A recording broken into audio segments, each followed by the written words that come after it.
പക്ഷെ വളരെ ലേറ്റ് ആയി കഴിഞ്ഞാൽ അപ്പോഴത്തേക്കും കഷണ്ടി മൂലം നഷ്ടപ്പെട്ട ഹെയർ ഫോളിക്കിൾസ് അത് തിരിച്ച് വരാൻ ബുദ്ധിമുട്ടായിരിക്കും. അതുകൊണ്ട് തന്നെ വളരെ നേരത്തെ തന്നെ ട്രീറ്റ് ചെയ്യുന്നത് വളരെ അത്യാവശ്യമാണ്. കഷണ്ടിക്ക് ട്രീറ്റ്മെൻറ്റ് ഉണ്ട്. ഈ ഹെൽമെറ്റ് ഒക്കെ വെക്കുമ്പോൾ കഷണ്ടി വരും, അതിൽ കാര്യമില്ല. കാരണം കഷണ്ടി എന്നുള്ളത് ഒരു ജനറ്റിക് പ്രോബ്ലമാണ്. നമ്മുടെ ജീൻസിൽ എഴുതി വെച്ചിട്ടുണ്ട് കഷണ്ടി വരാനുള്ളതാണോ അല്ലയോ എന്ന്. ഈ ഹെൽമെറ്റ് വെക്കുന്നത് കൊണ്ടാണ് കഷണ്ടി, അല്ലെങ്കിൽ എനിക്ക് താരനുള്ളത് കൊണ്ടാണ് കഷണ്ടി എന്നൊക്കെ പല പല പല അഭിപ്രായങ്ങൾ അങ്ങനെ ഉണ്ട്. പക്ഷെ എല്ലാത്തിലും ഒരു യുക്തിയില്ല. ഇപ്പോൾ എൻ്റെ എല്ലാ പേഷ്യൻസും എന്നോട് ചോദിക്കുന്ന ഒരു ഡൗട്ട് ഇതാണ്: എൻ്റെ അച്ഛനും അമ്മയ്ക്കും നല്ല മുടിയുണ്ടല്ലോ, എന്തുകൊണ്ട് എനിക്കിപ്പോൾ കഷണ്ടിയായി? അല്ലെങ്കിൽ എൻ്റെ അച്ഛൻ്റെ ഇപ്പം കഷണ്ടി ആയതേ ഉള്ളൂ, അച്ഛനിപ്പോൾ 50 വയസ്സ്, ഞാനിപ്പം 20 വയസ്സ് 23 വയസ്സേ ആയിട്ടുള്ളൂ, എനിക്ക് എങ്ങനെ ഇപ്പോഴേ കഷണ്ടി? ഇതൊക്കെ വളരെ കോമൺ ചോദ്യങ്ങളാണ്. അപ്പം ജനറ്റിക്കാണ്, പക്ഷേ എപ്പോഴും ഒരു പാരമ്പര്യം ഉണ്ടാകണമെന്നില്ല. ചിലപ്പോൾ അച്ഛന് അമ്മയ്ക്ക് നല്ല മുടി ഉണ്ടാകും, പക്ഷെ നമ്മളിൽ അത് തുടങ്ങാം.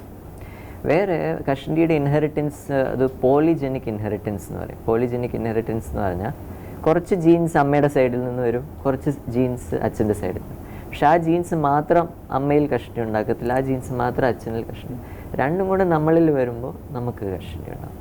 പിന്നെ ഇപ്പോൾ വർഷങ്ങൾ കഴിയുന്തോറും വളരെ ചെറുപ്പക്കാർക്ക് കഷണ്ടി കണ്ടുവരുന്നു.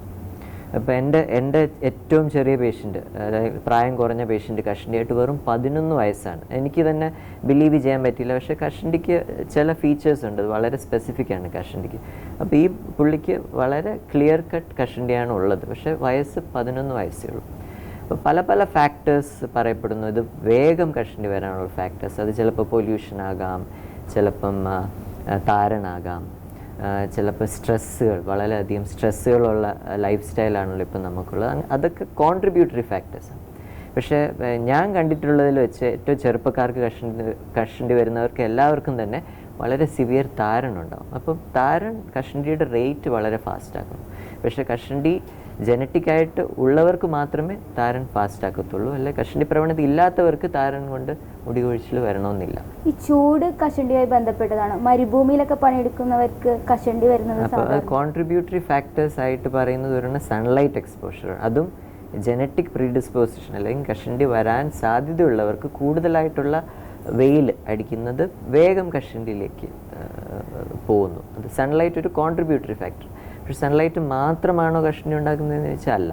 ആ ഒരു ജനറ്റിക് പ്രിഡിസ്പോസിഷൻ ഉണ്ടെങ്കിൽ മാത്രമേ വെയിലും മറ്റുള്ള ഫാക്ടേഴ്സും കഷണ്ടി ഉണ്ടാക്കൂ. ഈ കഷണ്ടിക്ക് മരുന്നായിട്ട് രണ്ട് മരുന്നുണ്ട്. ഒരെണ്ണം തേക്കാനായിട്ടുള്ള ഒരു സൊല്യൂഷനുണ്ട്, ഒരു ടാബ്ലറ്റുകളുണ്ട്. ഇത് രണ്ടും USFDA അപ്രൂവ്ഡ് ആണ്.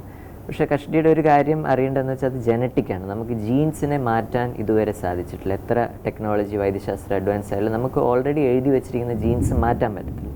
അപ്പോൾ എത്ര കാലം മരുന്ന് ഉപയോഗിക്കുന്നു അത്രയും കാലം നമുക്ക് കഷണ്ടി പിടിച്ചു നിർത്താൻ പറ്റും മുടിയുടെ ലെവൽ. അപ്പം ഉണ്ട്, ട്രീറ്റ്മെൻ്റ് ഉണ്ട്. പിന്നെ ഇത് മാത്രമല്ല, വേറെ പ്രൊസീജിയേഴ്സുകളുണ്ട്. അപ്പം ഇത് FDA അപ്രൂവ്ഡ് മരുന്നുകളാണ്.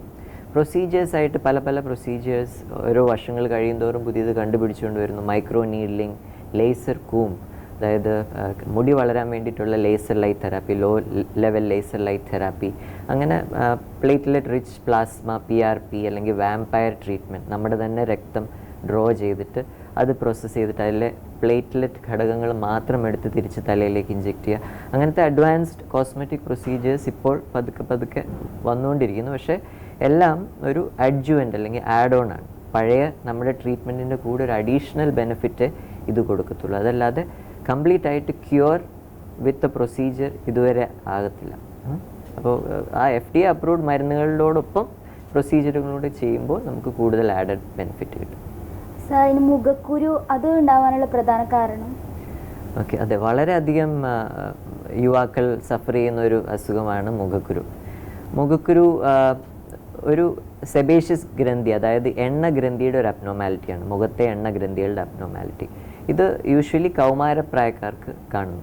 കൗമാരപ്രായത്തിൻ്റെ ഹോർമോൺസ് ഇൻഫ്ലുവൻസ് ചെയ്താണ് എണ്ണഗ്രന്ഥി കൂടുതലായിട്ട് എണ്ണ ഉൽപ്പാദിപ്പിക്കുന്നു. അതിൻ്റെ ഓപ്പണിംഗ് അടഞ്ഞു പോയിട്ട് പല കാരകൾ, ബ്ലാക്ക് ഹെഡ്സ്, വൈറ്റ് ഹെഡ്സ് ഉണ്ടാകുന്നു. പിന്നെ അത് പഴുക്കുന്നു, ഇൻഫെക്റ്റഡ് പസ്റ്റ്യൂൾസ് ആകുന്നു, നോഡ്യൂൾസ് ആകുന്നു. അത് ഹീൽ ചെയ്യുമ്പോൾ അവിടെ കറുത്ത പാടുകൾ ഉണ്ടാകുന്നു. വളരെ വലിയ നോഡ്യൂൾ സിസ്റ്റൊക്കെ ആണെങ്കിൽ അത് ഹീൽ ചെയ്യുമ്പോൾ കുഴികളുണ്ടാകുന്നു. ഇതൊക്കെ വളരെ ഡിഫറെൻറ്റ് സ്റ്റേജസ് ഓഫ് മോക്കുരു. അപ്പം മെയിൻലി അതൊരു കൗമാരപ്രായക്കാരുടെ ഒരു പ്രോബ്ലമാണ്, ഹോർമോണൽ ഇൻഫ്ലുവൻസ് ഉണ്ട്. അപ്പം ഇത് ഒരു ആഴ്ചയിൽ ഒരു മാസം കൊണ്ട് ക്യൂർ ചെയ്യാൻ പറ്റുമെന്ന് ചോദിച്ചാൽ ഇല്ല. ആ ഒരു കൗമാരപ്രായത്തിൻ്റെ ഹോർമോണൽ ഇൻഫ്ലുവൻസ് ഉള്ളിടത്തോളം കാലം മൂക്കുരു വന്നുകൊണ്ടിരിക്കും. അപ്പോൾ അതിനെ കൺട്രോൾ ചെയ്ത് നിർത്തണം. ഇപ്പം മിക്ക പഴയ ആൾക്കാർ, ഇപ്പം വളരെ മുതിർന്നവർ ഇപ്പം എന്നോട് സ്ഥിരം ചോദിക്കുന്ന ഈ മൂക്കുരുവൊക്കെ ട്രീറ്റ് ചെയ്യണം, ഒന്നും ചെയ്തില്ലെങ്കിൽ തന്നെയും ഒരു പ്രായം കഴിയുമ്പോൾ പോവില്ലേ എന്ന് എന്നോട് സ്ഥിരം ചോദിക്കുന്ന ഒരു ചോദ്യമാണ്. പക്ഷേ ഞാൻ അവരോട് പറയുന്ന അതെ, ഒരു പ്രായം കഴിയുമ്പോഴത്തേക്ക് പോകും, പക്ഷെ അതുവരെ സിവിയർ മൂക്കുരു ഉണ്ടാകുമ്പോൾ അത് നമ്മുടെ മുഖത്തെ സ്കാർ ചെയ്യും. അപ്പോൾ മൂക്കുരു ഉള്ള ഒരാൾക്കേ അതിൻ്റെ വിഷമം അറിയത്തുള്ളൂ. വളരെ സിവിയർ മുഖക്കുരു വരുമ്പോൾ അത് നമ്മുടെ കോൺഫിഡൻസിനെ അത്രത്തോളം ബാധിക്കും. അപ്പം കോൺഫിഡൻസിനെ ബാധിക്കുമ്പോൾ നമ്മുടെ കാര്യക്ഷമത അല്ലെങ്കിൽ എഫിഷ്യൻസിയും കുറഞ്ഞു വരുന്നു. ഒരു ഇൻഫീരിയോറിറ്റി കോംപ്ലക്സ് എപ്പോഴും ആ മൂക്കുരു ഉള്ളവർക്ക് ഉണ്ടാകും.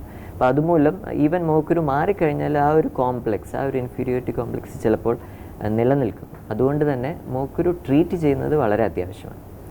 സിവിയറിറ്റി കുറച്ച് നിർത്തിക്കഴിഞ്ഞാൽ അവരുടെ കോൺഫിഡൻസ് ഇമ്പ്രൂവ് ആവുകയും അവരുടെ കാര്യക്ഷമത ഇമ്പ്രൂവ് ആവുകയും ചെയ്യും. ആൻഡ് സ്കാർസിനെ പ്രിവെൻറ്റ് ചെയ്യാം. കറക്റ്റ് ടൈമിൽ നമ്മൾ മൂക്കുരുവിനെ ട്രീറ്റ് ചെയ്യുകയാണെങ്കിൽ അതുമൂലമുള്ള കുഴികളും കറുത്ത പാടുകളും സ്കാർസും ഉണ്ടാകത്തില്ല. അല്ലെങ്കിൽ സ്കാർ ട്രീറ്റ്മെൻ്റ് ആണ് ലേറ്റർ ഉദ്ദേശിക്കുന്നതെങ്കിൽ അത് മൂക്കുരുവിനെ ട്രീറ്റ് ചെയ്യുന്നതിനെക്കാട്ടും കോസ്റ്റ്ലിയാണ്. സ്കാർ ട്രീറ്റ്മെൻറ്റ് നമുക്ക് പ്രൊസീജിയേഴ്സ് ഉണ്ട്, ഡെർമാ റോളർ, സബ്സിഷൻ, ലേസർ, ഇതെല്ലാം വളരെ വളരെ കോസ്റ്റ്ലി പ്രൊസീജിയേഴ്സാണ്. പക്ഷേ മൂക്കുരു ട്രീറ്റ് ചെയ്യുന്നത് വളരെ ചീപ്പാണ്. അപ്പോൾ മൂക്കുരു ഉള്ള സമയത്ത് ട്രീറ്റ് ചെയ്യുകയാണെങ്കിൽ നമുക്ക് ഭാവിയിൽ സ്കാർ ട്രീറ്റ്മെൻറ്റും ഒഴിവാക്കാവുന്നതാണ്. ഈ മുഖക്കുരു ഉള്ളവർ എപ്പോഴും മുഖം കഴുകി കഴിഞ്ഞാൽ മൂക്കുരു ഒരു പരിധിവരെ ഇല്ലാതാക്കാൻ നല്ല പ്രവണതയാണ്. കാരണം ഞാൻ പറഞ്ഞതുപോലെ മൂക്കുരു പൊതുവെ എണ്ണമയം കൂടുതലുള്ളവർക്ക് കാണുന്നതാണ്. എണ്ണഗ്രന്ഥി അടയുമ്പോൾ ഉണ്ടാകുന്ന ഒരു അസുഖമാണ്. അപ്പോൾ എപ്പോഴും മുഖം കഴുകുന്നതുകൊണ്ട് നമ്മുടെ എണ്ണമയം കുറയ്ക്കാം. പ്ലസ് മൂക്കുരുവിൻ്റെ ആ പോഴ്സ് അടയുന്നത് നമുക്ക് പ്രിവെൻറ്റ് ചെയ്യാം. അപ്പോൾ ഇടയ്ക്കിടയ്ക്ക് കഴുകുന്നത് നല്ലതാണ്. ഒരു മൈൽഡ് ക്ലെൻസർ, ഓയിലി സ്കിന്നിന് വേണ്ട ഒരു മൈൽഡ് ക്ലെൻസർ അല്ലെങ്കിൽ സാലിസിലിക് ആസിഡ് അടങ്ങുന്ന ഒരു ക്ലെൻസർ വെച്ച് മുഖം റിപ്പീറ്റഡായിട്ട് കഴുകുന്നതും വളരെ നല്ലതാണ്. ഡയറ്റ് വളരെ ഇമ്പോർട്ടൻ്റ് ആണ് മൂക്കുരുവിന്. മൂക്കുരുവിന് ചില ഭക്ഷണ സാധനങ്ങൾ മൂക്കുരു കൂട്ടുന്നു. അത് ഇപ്പോൾ പബ്ലിഷ് ചെയ്ത ആർട്ടിക്കിൾസിലെല്ലാം പാൽ പ്രോഡക്ട്സും പാലും വളരെ നൊട്ടോറിയസ് ആണ് മൂക്കുരു കൂട്ടാൻ. അതിന് പല മെക്കാനിസം പറയുന്നുണ്ട്. അപ്പോൾ കഴിയുന്നതും പാല്, cheese, chocolate, milk chocolates, ice creams, പിന്നെ ഭയങ്കര ഷുഗറി ഫുഡ്സ്, വളരെയധികം ഷുഗറി ഫുഡ്സ് പെട്ടെന്ന് എണ്ണഗ്രന്ഥിയെ സ്റ്റിമുലേറ്റ് ചെയ്യും, കൂടുതൽ എണ്ണമയം ഉണ്ടാവുകയും ചെയ്യും. അപ്പോൾ കഴിയുന്നതും ഷുഗറി ഫുഡ്സും പാൽ പ്രോഡക്ട്സും റെസ്ട്രിക്റ്റ് ചെയ്യുന്നത് വളരെ നന്നായിരിക്കും. മിറിൻഡ, ഫാൻഡ, പെപ്സി, ടാങ്, ഇതുപോലെ പല പല കാർബണേറ്റഡ് ഷുഗറി ഡ്രിങ്ക്സ് ഉണ്ടല്ലോ, അതും കഴിയുന്നതും ജങ്ക് ഫുഡ്സും ഇതെല്ലാം ഒന്ന് ലിമിറ്റ് ചെയ്യുന്നതായിരിക്കും നല്ലത് മൂക്കുരുക്കാർക്ക്. പിന്നെ കഴിയുന്നതും മുഖത്ത് ക്രീമുകൾ തേക്കാതിരിക്കുക. കാരണം ക്രീമുകൾ മിക്കതും ഗ്രീസിയാണ്, ഓയിലിയാണ്. ഓൾറെഡി ഓയിൽ ഗ്രന്ഥി അടയുന്നു, ഓയിൽ ഗ്രന്ഥി കൂടുതലായിട്ട് ആക്റ്റീവ് ആയിരിക്കുന്ന സ്റ്റേറ്റാണ് മൂക്കുരു. അപ്പോൾ കഴിയുന്നതും കൂടുതൽ ഓയിലി ക്രീംസ് തേക്കാതിരിക്കുന്നതായിരിക്കും നല്ലത്.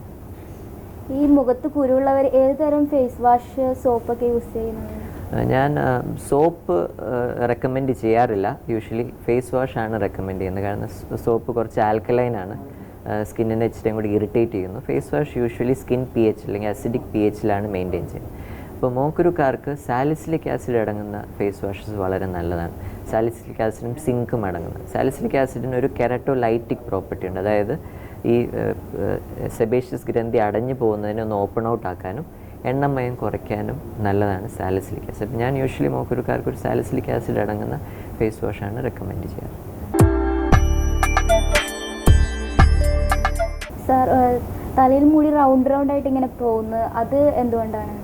ഓക്കെ, തലമുടിയിൽ വട്ടത്തിൽ മുടി കൊഴിയുന്ന അസുഖം, അതിനെ നമ്മൾ അലോപേഷ്യ ഏരിയേറ്റ എന്ന് പറയും.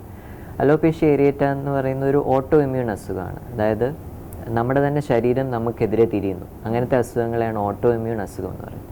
അപ്പം നമ്മുടെ തന്നെ ശരീരത്തിൻ്റെ രോഗപ്രതിരോധ ശക്തി, അത് രോഗാണുക്കളോട് മല്ലിടുന്ന രോഗപ്രതിരോധ ശക്തി നമ്മുടെ തന്നെ മുടിക്കെതിരെ തിരിയുമ്പോൾ വട്ടത്തിൽ മുടി കൊഴിഞ്ഞു പോകുന്നു. അത് പല സിവിയറിറ്റിയിലുണ്ട്. ചിലവർക്ക് 1-2 വട്ടത്തിലുള്ള പാച്ചസ് തലയിൽ മാത്രം ഉണ്ടാകും. ചിലവർക്ക് തലയിലെ മുടി മുഴുവൻ പോകാം. അതിനെ അലോപേഷ്യ ടോട്ടാലിസ് എന്ന് പറയും.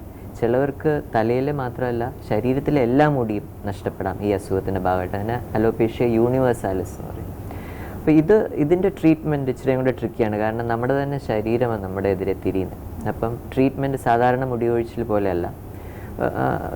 ടോപ്പിക്കൽ സ്റ്റിറോയിഡ്സ്, മിനോക്സിഡിൽ സൊല്യൂഷൻ, പിന്നെ ഈവൻ ഇഞ്ചെക്ഷൻ, ചെറിയ ചെറിയ വട്ടത്തിലുള്ള പാച്ചസ് ആണെങ്കിൽ ആ പാച്ചിൻ്റെ ഉള്ളിലേക്ക് ചെറിയ ചെറിയ ഇഞ്ചെക്ഷൻസ് എടുത്തു കഴിഞ്ഞാൽ നമുക്ക് മുടി തിരിച്ച് വരുത്താവുന്നതാണ്. അപ്പം സിവിയറിറ്റി അനുസരിച്ച് ട്രീറ്റ്മെൻറ്റ് വേരി ചെയ്യും. പിന്നെ യൂഷ്വലി ഇതൊരു ഓട്ടോഇമ്യൂൺ അസുഖമായതുകൊണ്ട് വേറെ ഓട്ടോഇമ്യൂൺ അസുഖം ഉണ്ടോ എന്നും കൂടെ ഒന്ന് ചെക്ക് ചെയ്യുന്നത് വളരെ നല്ലതാണ്. ഉദാഹരണമായിട്ട് തൈറോയിഡ്, ഡയബറ്റിസ്, അങ്ങനെ എന്തെങ്കിലും വേറെ ഓട്ടോഇമ്യൂൺ അസുഖം ഉണ്ടോ എന്നും കൂടെ ഒന്ന് ചെക്ക് ചെയ്തത് നല്ലതാണ്. സാർ അതുപോലെ തന്നെ അകാല നര, ഓക്കെ, അകാല നര ഇപ്പോൾ ഈ ആധുനിക യുഗത്തിൽ വളരെയധികം ആൾക്കാർ സഫർ ചെയ്യുന്ന ഒരു ഡിസീസാണ്. കുറേ യങ്സ്റ്റേഴ്സ് എൻ്റെ ക്ലിനിക്കിൽ വരുന്നുണ്ട് അകാല നരയായിട്ട്. ഇപ്പോൾ അകാല നര നമ്മൾ പ്രിമച്യൂർ ഗ്രേയിങ് അല്ലെങ്കിൽ കനൈറ്റിസ് എന്ന് പറയും. ഇതിൻ്റെ കോസ് ഇപ്പോഴും വൈദ്യശാസ്ത്രം ഇത്ര അഡ്വാൻസ്ഡ് ആയിട്ട് പോലും നമുക്ക് എക്സാക്റ്റ് കാരണം എന്തുകൊണ്ട് നര വരുന്നു എന്നുള്ളത് ഇതുവരെ അറിയത്തില്ല. കുറച്ച് പോസ്റ്റുലേറ്റ്സ് അല്ലെങ്കിൽ തിയറീസ് മാത്രമാണ് നമുക്കുള്ളത്. അതിലൊരു തിയറി പറയുന്നത് ജനറ്റിക്, അതായത് പാരമ്പര്യമായിട്ട് കിട്ടുന്ന നര. അപ്പോൾ ആദ്യം തന്നെ പേഷ്യൻറ്റിനോട് ചോദിക്കേണ്ട ചോദ്യം അമ്മയും അച്ഛനും നേരത്തെ നരച്ചു എന്നുള്ളത്. അപ്പോൾ ഈ നര വരുന്നത് നമ്മുടെ ഹെയറിൻ്റെ താഴെയുള്ള കളർ ഉൽപ്പാദിപ്പിക്കുന്ന മെലനോസൈറ്റ്സ് പെട്ടെന്ന് ഏജ് ആകുന്നതുകൊണ്ട് അല്ലെങ്കിൽ വയസ്സാകുന്നുണ്ട്. അപ്പോൾ അച്ഛനും അമ്മയും നേരത്തെ നരച്ചിട്ടുണ്ടെങ്കിൽ നമ്മളും നേരത്തെ നരയ്ക്കാനുള്ള ചാൻസ് നമുക്ക് കൂടുതലാണ്. അങ്ങനെ ഹെറിഡിറ്ററി അല്ലെങ്കിൽ ഫാമിലി ഹിസ്റ്ററി ഉള്ള നരയിലാണ് ഏറ്റവും ട്രീറ്റ്മെൻറ്റ് റെസിസ്റ്റൻ്റ് അല്ലെങ്കിൽ ട്രീറ്റ്മെൻറ്റ് അധികം ചെയ്യാതിരിക്കുന്നതായിരിക്കും നല്ലത് അത്തരം പേഷ്യൻസിന്. കാരണം ട്രീറ്റ്മെൻറ്റ് കൊണ്ട് അധികം ബെനിഫിറ്റ് അവർക്ക് കിട്ടത്തില്ല. ഡയറക്റ്റ്ലി അവരോട് ഹെയർ ഡൈ യൂസ് ചെയ്യുന്നതിനെ പറ്റി, ഹെയർ കളർ യൂസ് ചെയ്യുന്നതിനെ പറ്റി റെക്കമെൻഡ് ചെയ്യുകയാണ് യൂഷ്വലി പതിവ്. മറ്റുള്ളവർക്ക് മറ്റുള്ള കാരണങ്ങളായിട്ട് പറയപ്പെടുന്നത് സ്ട്രെസ്സ്, വൈറ്റമിൻ ഡെഫിഷ്യൻസീസ്, കാൽഷ്യം, പാൻറ്റോത്തനൈൻ, biotin, amino acids deficiency, iron deficiency. ഇപ്പോൾ ലേറ്റസ്റ്റ് ആയിട്ട് അകാല നരയുള്ളവർക്കെല്ലാം വൈറ്റമിൻ ഡി ഡെഫിഷ്യൻസി കണ്ടുവരുന്നു, സിങ്ക് ഡെഫിഷ്യൻസി.